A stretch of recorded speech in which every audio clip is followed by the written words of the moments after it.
Romantismo no Brasil. O romantismo no Brasil surgiu poucos anos após a independência política, alcançada no ano de 1822.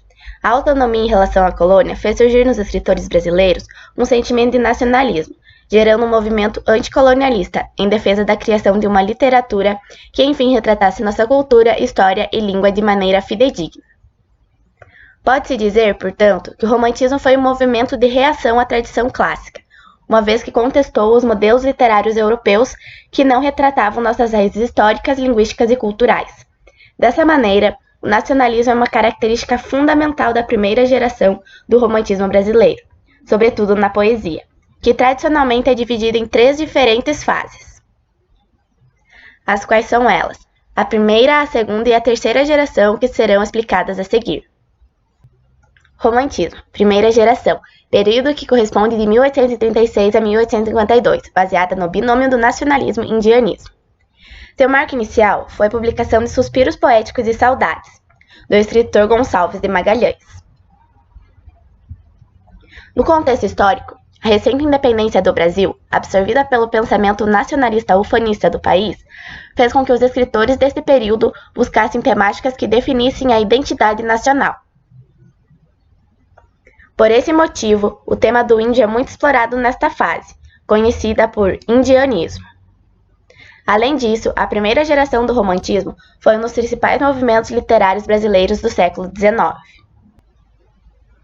As principais características da primeira geração do romantismo brasileiro são a religiosidade, o sentimentalismo e as emoções, o brasileirismo, que tem como forte atributo a linguagem, o egocentrismo, a idealização do amor e da mulher, a exaltação da natureza e da liberdade, o nacionalismo ufanista e a figura do índio ou indianismo. Nesta fase, o índio é tratado como herói nacional. E essas últimas 3 características são as mais expressivas deste período, que serão elucidadas a seguir. Exaltação da natureza e da liberdade.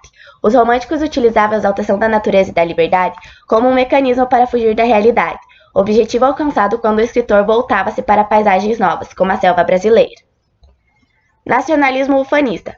O nacionalismo é um dos traços essenciais da primeira geração do romantismo. Essa característica abriu um variado leque temático, entre eles o regionalismo, além de propiciar a pesquisa histórica, folclórica e linguística e o debate acerca dos problemas nacionais.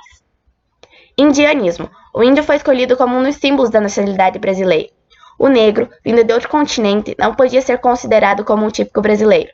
Tampouco o homem branco, identificado como colonizador português. O índio era visto como bom selvagem, cujo comportamento era idealizado. Principais autores: Domingos José Gonçalves de Magalhães. Considerado o fundador do romantismo brasileiro. Foi poeta, professor, diplomata, político e médico brasileiro. Algumas de suas principais obras: Suspiros Poéticos e Saudades, O Poeta e a Inquisição, A Confederação dos Tamoios e os Indígenas do Brasil perante a História. Antônio Gonçalves Dias. Foi poeta, jornalista, professor, advogado e teatrólogo maranhense. Talvez um dos mais representativos poetas da primeira fase romântica no Brasil. Algumas de suas obras: Canção do Exílio e Juca Pirama e os Timbiras. Manuel José de Araújo Porto Alegre. Foi escritor, jornalista, pintor, arquiteto, crítico, professor e diplomata brasileiro. Considerado o fundador das revistas Guanabara e Lanterna Mágica. Suas principais obras: A Destruição das Florestas Brasilianas e O Colombo.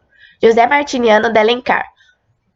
Foi cronista, jornalista, crítico, advogado e dramaturgo brasileiro. É conhecido por seus romances regionalistas, históricos e indianistas, dos quais se destacam Os 5 Minutos, O Guarani, A Viuvinha, Iracema e O Sertanejo. Dos principais, Domingos José Gonçalves de Magalhães e Antônio Gonçalves Dias são os mais expressivos desse período. Romantismo. Segunda geração, também conhecida como ultrarromântica byroniana ou mal do século. No Brasil, tem como marco inicial a publicação da poesia, de Álvares de Azevedo. Dessa fase, a literatura sofreu forte influência do poeta britânico George Gordon Byron. Isso porque os escritores absorvem um estilo de vida boêmio e noturno, além de pessimismo romântico presente na literatura de Byron. Por isso, essa geração ficou conhecida também como geração byroniana.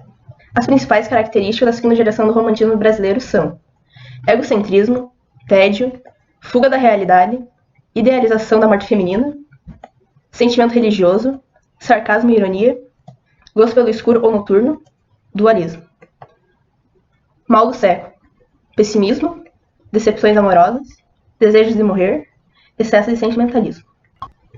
Principais autores: Manuel Antônio Álvares de Azevedo foi escritor, contista, dramaturgo, poeta e ensaísta brasileiro. Destacam-se as obras publicadas Três Liras e Noite na Taverna.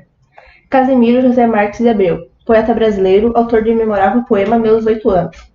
Ademais, podemos destacar as obras As Primaveras, Saudades e Suspiros. Luiz Nicolau Fagundes Varela, importante escritor da literatura romântica brasileira.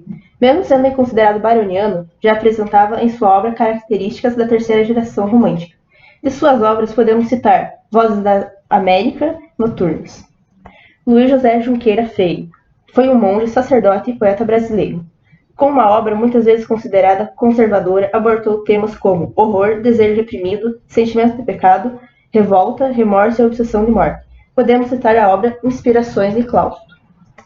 Pedro Luziense de Bittencourt Calazans foi um poeta, crítico e jornalista brasileiro. Publicou seu primeiro livro de poesias Adeus, com apenas 16 anos. De sua obra poética, podemos citar Páginas Soltas, Últimas Páginas, A Morte de uma Virgem e A Rosa e o Sol. Romantismo. Terceira geração, mais conhecida como geração condoreira. É uma fase que já anuncia a mudança para o realismo, pois tirava o foco do eu e colocava esse foco no assunto e na realidade social, trazendo postura crítica e uma poesia liberal ao invés da simples exaltação e estagnação das primeiras gerações, que trazia uma poesia exagerada e idealizada demais. O nome condodeirismo não vem à toa. Seguindo os ideais de liberdade, temos nesse nome a figura do condor, ave que dava um alto voo, assim como os poetas o faziam ao sonhar alto e lutar pelos seus ideais libertários. Na terceira geração romântica, o país estava inserido em outro contexto social, pois nesta época os republicanos desejavam derrubar a monarquia. As principais características da terceira geração do romantismo brasileiro são o erotismo, pecado, liberdade, abolicionismo, realidade social e negação ao amor platônico. E dentre estas, as principais são o abolicionismo e a liberdade. Abolicionismo. A poesia desse período volta-se para a defesa da República, e com isso o foco das produções está concentrado nos pobres, marginalizados e negros escravizados. Liberdade. Munidos de um sentimento de revolta ante as injustiças sociais, os autores acreditavam que, assim como o Condor, tinham a capacidade de olhar de um ponto mais alto as questões sociais, e por isso informar a sociedade sobre a realidade em que viviam de forma a conscientizá-la do ideal de liberdade, ou seja, eles se sentiam capazes de influenciar a forma de pensar e colaborar para as mudanças sociais. Os principais autores desta geração são Antônio Frederico de Castro Alves, Tobias Barreto de Menezes, Joaquim Aurélio Barreto Nabuco de Araújo, Silvio Vasconcelos da Silveira Ramos Romero e Joaquim de Souza Andrade, e os dois mais relevantes são Antônio Frederico de Castro Alves e Joaquim de Souza Andrade. Castro Alves foi um poeta brasileiro, escreveu clássicos como Espumas Flutuantes e Hinos do Equador, também O Navio Negreiro e Os Escravos. E Souza Andrade foi um escritor e poeta brasileiro e escreveu O Guesa e O Inferno de Wall Street.